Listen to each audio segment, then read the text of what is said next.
If someday you should see Thomas the Tank Engine puffing happily along the line, he may be on his way to a village nestled deep in the heart of the island of Sodor. One December morning, Thomas whistled to all his friends. "It's nearly Christmas, and I'll bring you lots of letters and parcels." But a week later, the storms came.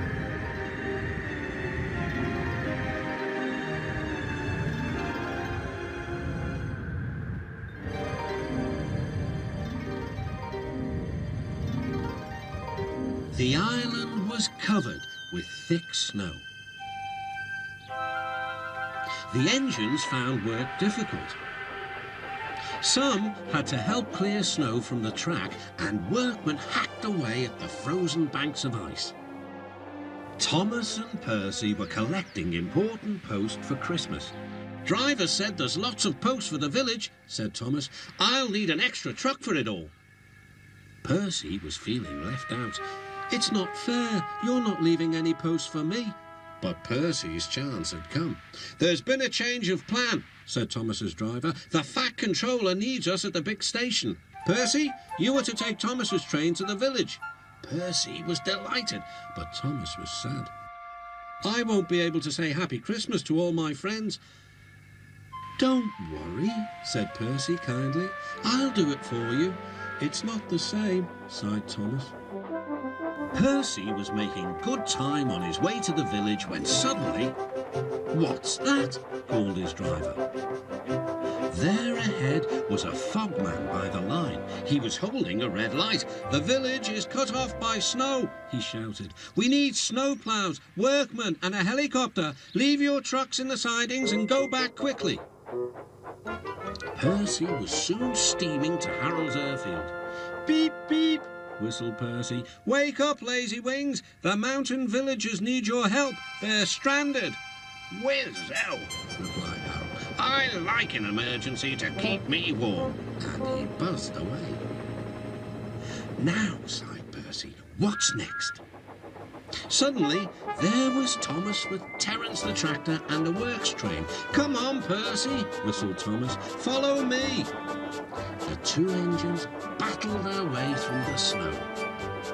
At last, they reached the village. Harold was already there, busily dropping food to people and animals. Terence quickly got to work. "Lovely stuff," he said as he pushed the snow aside. "Well done, Percy. Well done, Thomas," cheered the villagers. "You're the best Santa Claus this village has ever had." "What's a Santa Claus?" asked Percy. "Santa Claus is someone who drops presents down chimneys at Christmas time." Percy looked at his funnel. "I wonder if—" "No," laughed Thomas. "Chimneys, Percy, not funnels. Which reminds me, your post train is still back in the siding, isn't it?" Percy hurried back to fetch it. Just then, Toby arrived with Henrietta. "We've brought lots of hot drinks and food for the villagers," he whistled. That night, all the engines had gone back to their sheds except Toby. The villagers had made a plan to thank the engines. They loaded paint pots and parcels into Henrietta, then they set off through the moonlit countryside. All the engines were fast asleep in the sheds as Toby ran silently into the yards.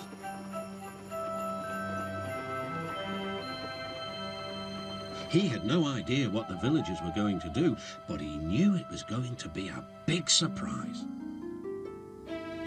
When the engines woke the next morning, they could not believe their eyes. The sheds had been repainted and decorated. Parcels lay everywhere. The engines whistled in delight, and everyone agreed that it was really a happy Christmas.